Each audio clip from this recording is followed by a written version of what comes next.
What's good, fam? Today we're going to start by learning how to do curves and angles with the flat brush.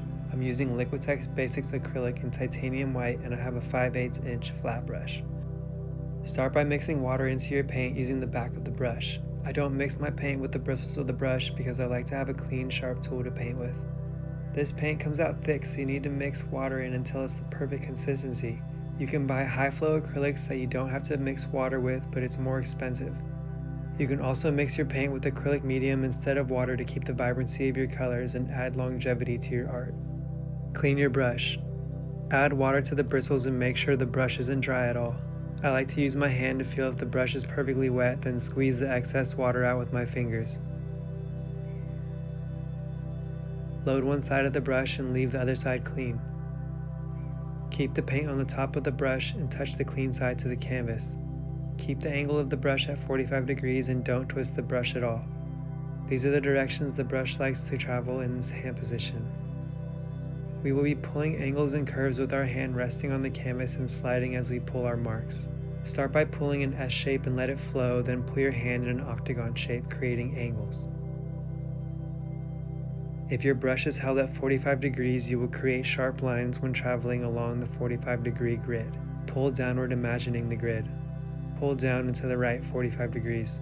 Pull to the right. Slide to the top right following the 45-degree grid. Combine an angle mark with a curve mark. Pull C-shaped marks off one of your curves. Pull angle marks off your 45-degree shapes. Clean your brush consistently to be able to recreate perfect brush strokes. I use my hand so you can see, but normally I would use a towel. Squeeze the water out of your brush. Load one side of the brush. Sliding your brush along the container when you dip it allows you to create a consistent amount of water in the bristles so you can have more awareness of how the water affects the flow of paint. I dipped a little too much water here and dragged the clean side of the brush along the edge of my water cup to remove the excess. The 45-degree brush angle comes from calligraphy. Here's an example. On the left is a basic Gothic calligraphy alphabet, and the right side is a little more complex. You can see the chisel tip pen is held at 45 degrees to create the letters. The first letter I learned was M for magic and millions. Here's an example of a calligraphy art style made by my friend Erica. My first art style was building a world purely out of calligraphy marks but without letters. When I went to make this angle mark, my hand created slight curves and I went with the flow, reciprocating and accentuating each mark in succession. This is how I created my fractal calligraphy style, using thick and thin lines and a rhythm to music. When adding onto your flow marks, try and see how close you can make them without touching each other.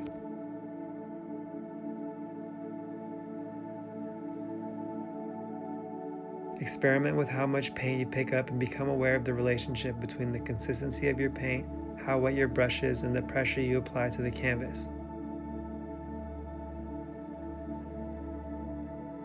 Try some C marks and attach a backward C to them after, making them into S marks. Then try an S mark that's the same size but slightly different. Let's do some 45-degree lines. At any point you can stop your skinny line and turn it into a fat mark. I love building off my structures and extending lines to create grids.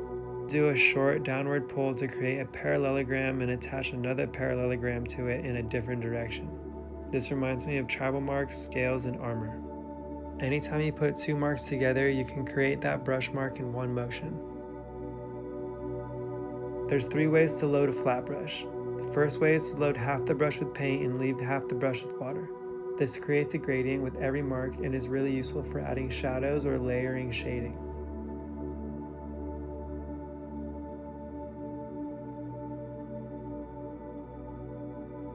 Another way is to dip the tip of both sides of the brush. This only works if you have a clean brush and you squeeze the water out gently before.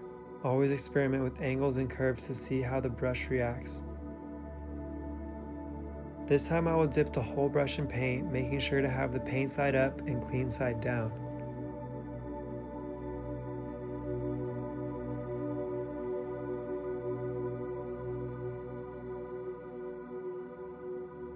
For the next exercise, load half the paintbrush with paint and the other half with water. Twist the brush around a point and keep the paint side on the outside. Do this to get used to twisting the brush in your hand. Try adding a little vibration as you do this, turning it into a zigzag around the circle. This chatter texture helps push water and paint off the brush.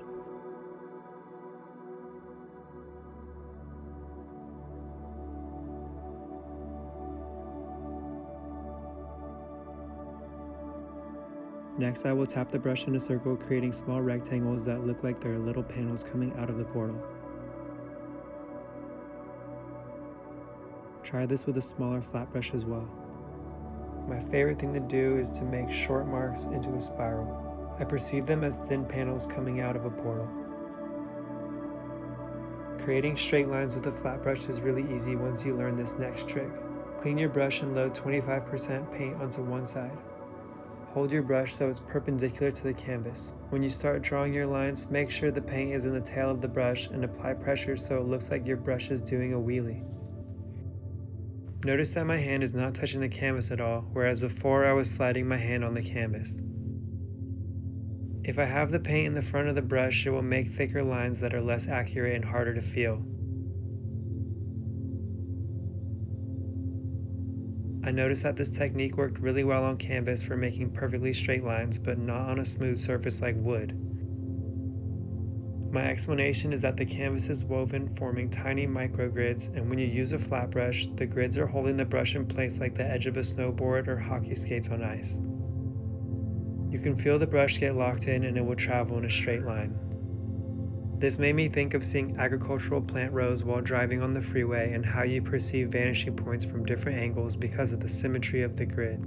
Cemetery tombstones were the only thing I could find on the internet similar to this illusion. Short flat brush marks will make perfect parallelograms that you can then turn into cubes. Add a slight curve to get a cylindrical panel. Pulling fat to skinny lines creates an illusion of a road going into the distance. Do this by starting wide and twisting the brush to end in a line. Imagine each brush mark as a road traveling into the distance. Anytime the brush goes fat to skinny, it's creating an illusion of depth. Start by traveling in line with the brush and twisting it 45 degrees as you make your curve. This mark reminds me of a manta ray, and I like to end it with a sharp tail. Shrinking and expanding marks is a fun way to find different rhythms and experiment with thick to thin lines. So far we have done our marks with a sliding hand, but this creates an angle between the brush and the canvas. If you try and push against the angle, it creates imperfections in the bristles, which affects the flow of paint and the water held within the bristles. To correct this, pause after pulling the brush down and then go up and over to push the other direction. Practice this with the letter M. Try a half circle or rainbow as well.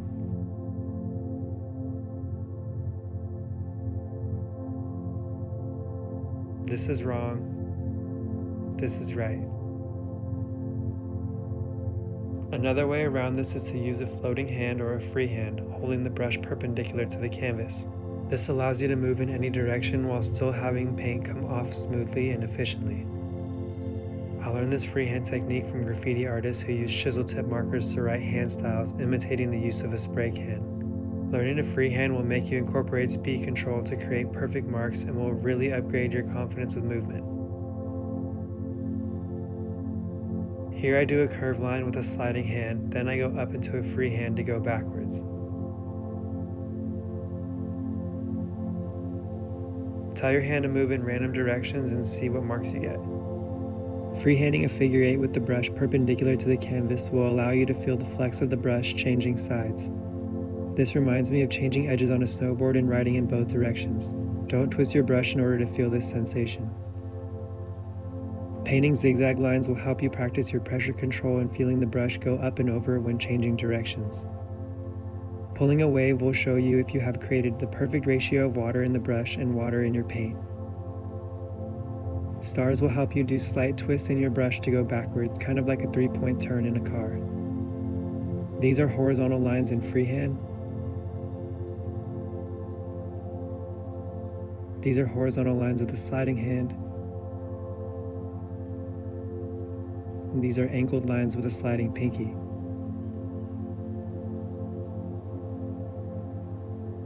This is a curve with a resting hand, similar to how a compass works. This is my favorite mark to do and requires you to turn the brush 90 degrees to complete it. Start by traveling in line with the brush, and when you start to pull a fat curve, turn the brush 90 degrees at the same time so you end in a skinny line. Ellipses are a fun practice that require you to trust the free motion. Next, I will use straight lines as a guide for creating 45-degree increment marks.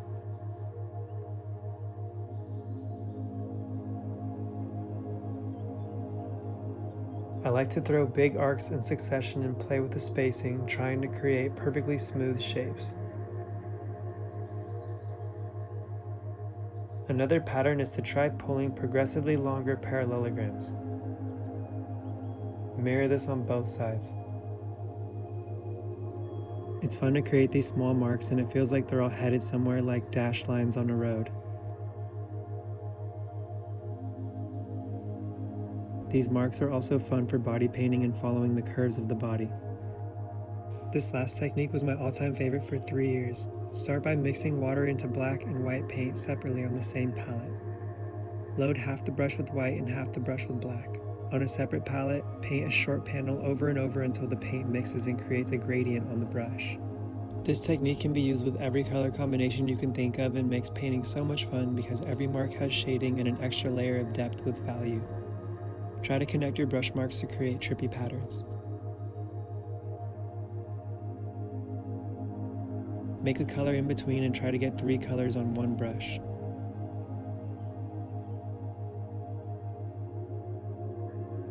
Make sure to load it on a separate palette until it creates a gradient on the brush.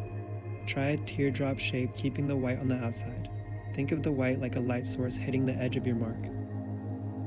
Teardrop shapes require you to twist the brush as you create a curve, and it will show you if you have a clean brush, the perfect amount of water in the bristles, and a good ratio of water mixed into your paint.